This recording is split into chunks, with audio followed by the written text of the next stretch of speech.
பூண்டு குழம்பு வைக்கிறதுக்கு வானம் சூடு பண்ணிக்கிறேன். நல்லெண்ணெய் கொஞ்சம் அதிகமாக விட்டுக்கணும். கடுகு உளுத்தம் பருப்பு தாளிப்புக்காக 150 பூண்டு உரிச்சு சேர்த்துக்கிறேன்.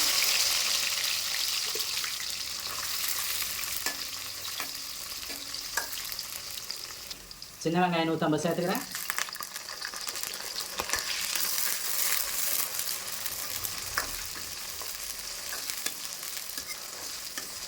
கொஞ்சம் கறிவேப்பிலை சேர்த்துக்கிறேன்.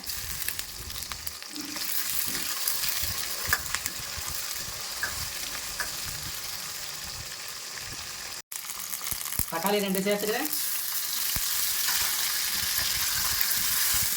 நல்லா வதங்கணும் எண்ணெயிலே.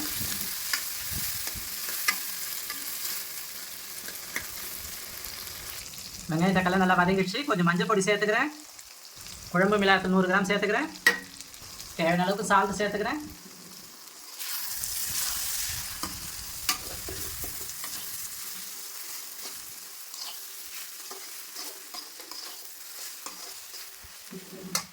எலுமிச்சம்பழம் சைஸ் புளி எடுத்து 1/2 லிட்டர் தண்ணியில் கரைச்சி இந்த டைமில் சேர்த்துக்கிறேன்.